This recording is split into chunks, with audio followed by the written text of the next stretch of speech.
Hey, welcome back. This is Craig, and I'm in the lab again today, and I'm going to tell you about a little custom camera mount that I worked on.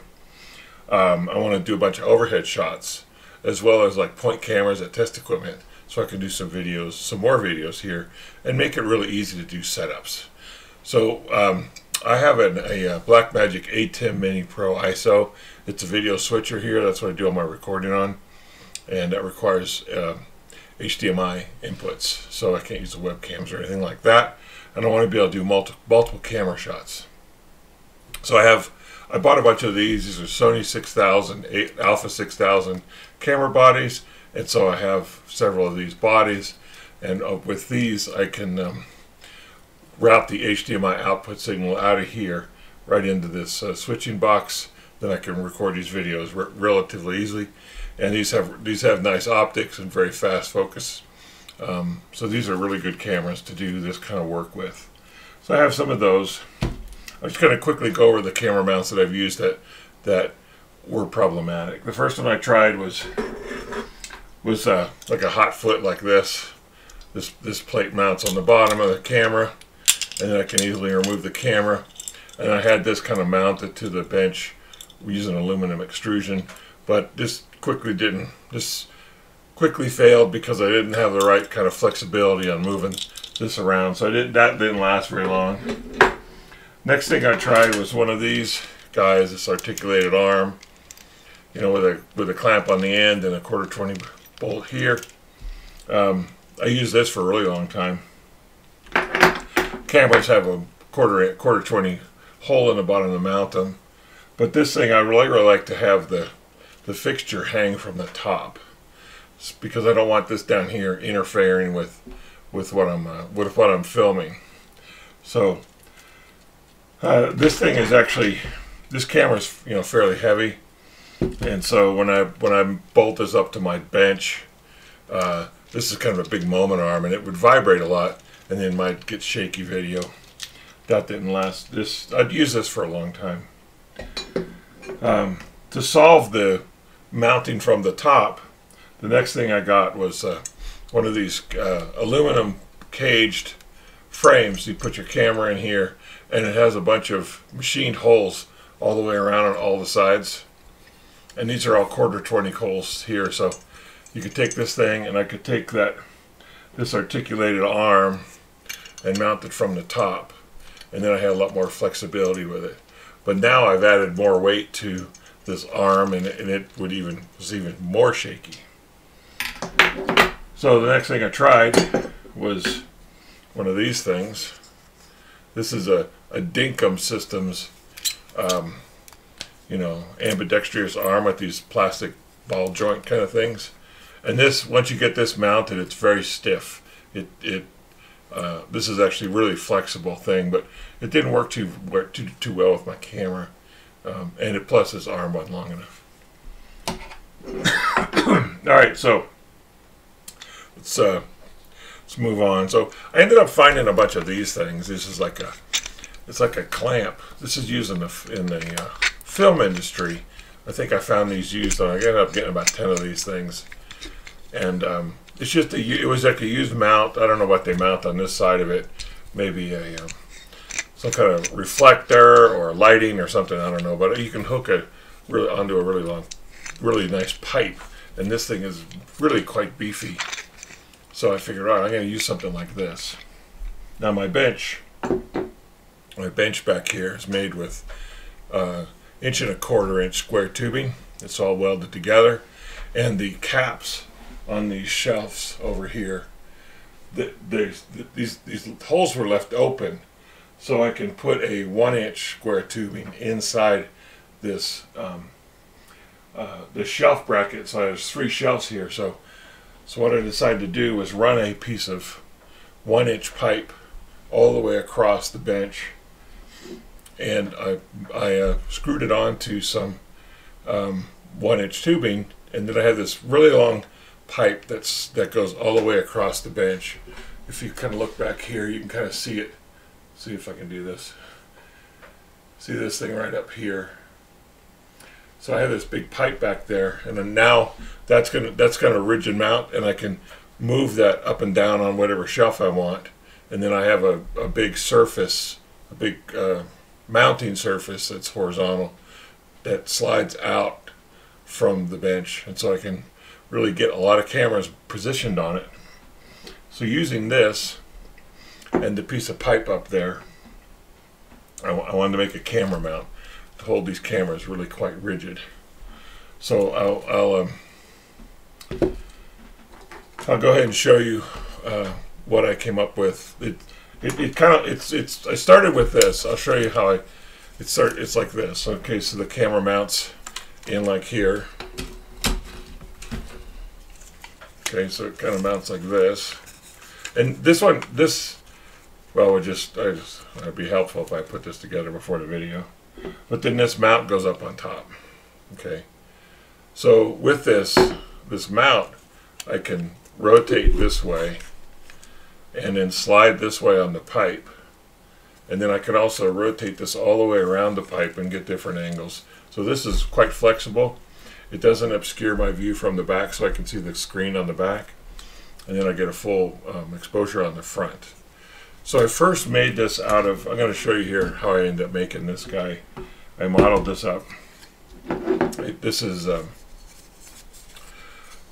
hardboard I got at Home Depot, and I used a laser cutter, and I just cut this out and glued it all together. So it's got 2 nuts on the side, and then I used some riv nuts here for 1/4-20 riv nuts into that, and it's got a hole in the top and one on the bottom. This one mounts the camera, this one mounts that clamp. And this works fine, but I don't really want to trust this because actually I probably could trust this. This works fine. This got finger joints on here, and the finger joints, it's just really quite strong. And it's fairly lightweight. This could have worked, but I wanted to weld this together and make it out of metal. So I'm going to show you how I did that. All right, let's go ahead and show you. Let's switch over, and I'll show you how I modeled it up and how I fabricated the metal version of this in the over there in my shop. First thing I did is I went to GrabCAD and I grabbed out a 3D model, and I imported it into Fusion 360, and I oriented the camera so that the mounting hole is at the origin, and then I started my modeling. So I created a sketch and I started just drawing some freehand lines, moving them around, and I needed access to where the camera battery goes. So you use the Fusion's project command, and you can project geometries off of the camera into the sketch. And then I used the offset command to make the hole a little bit bigger in the metal. Then I did extrude, and I created some parameters, and now I'm going to work on the uprights. I'm not going into too much detail here. There's a lot of videos on how to do this kind of modeling in Fusion. Initially I was going to tap these holes, but I ended up picking, during the fabrication I ended up picking a real thin sheet metal. So I welded some 1/4-20 nuts onto that. We'll show you that in a little bit later. But I wanted rounded corners everywhere because I didn't want to scuff my hands when I'm shooting a video. And now I'm making the top part of the bracket.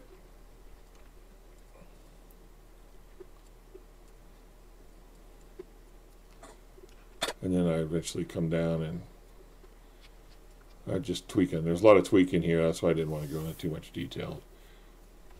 But I did want to constrain some of the drawing features. So you can see the brackets now kind of taking place. It's just kind of coming together, and then when get a little red color so I could distinguish where it was, because that's what I'm going to paint it red. So then I created components out of all the bodies, make sure all those are fine. Then I used the Fusion's arrange command to actually grab all these components and lay them flat onto a surface, onto an XY plane. And I set in my stock, and it cranked on it for a little bit. So here's the flat pattern that we're going to actually cut out with the plasma cutter. And there was some problem with the modeling, so I had to go back in and fix that This won't take too long. So it works out pretty well. I know there's another way of doing this using the manufacturing workspace in Fusion, but this was just a quick little thing. So I went in and used the range command on over in the design tool to lay all the items flat. It looks like I had some problems, but here are the pieces, and you create a sketch, and then you project all those onto a new sketch, and then you can save that sketch output as a DXF file. So I imported it into SheetCam, and I generated the job file, put it over into fire control, and now I'm just cutting out the pieces. I ended up using probably, let's say, 18 gauge.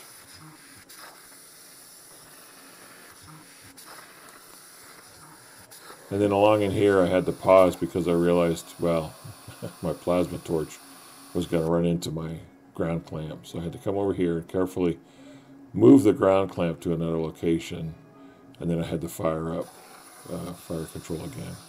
So now I have all the pieces. I'm going to clean them up. I'm going to get the dross off the bottom. I'm using a magnetic chuck and a wire wheel, and I found that this works great. It just wire wheel just really knocks the dross off the back of the plasma cut parts, and the magnetic chuck holds these little parts really simply and really quickly. So now I'm cleaning them up, getting ready to my initial thought was I was going to TIG weld all this together. And I started doing some TIGging here. You'll see this in a minute. But I got them all cleaned up. And the plasma holes weren't very round, so I ended up having to use a step drill and drilled those out. All right, so now I'm going to try to TIG these together. And I am by no means a TIG welder. In fact, this is probably the first real project I worked on other than really practicing TIGging. And it went together okay. I didn't do too many, I didn't blow out anything, but I ended up, and I actually didn't dip the tungsten at all. So I really need to work on some more projects and TIG things together and get some more experience with TIGging.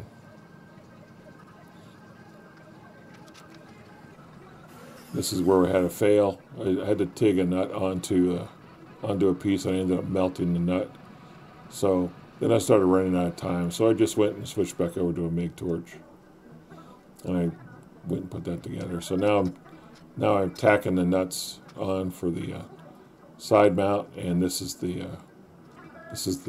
mount that hooks onto the cable, the pipe clamp. So I just weld this together.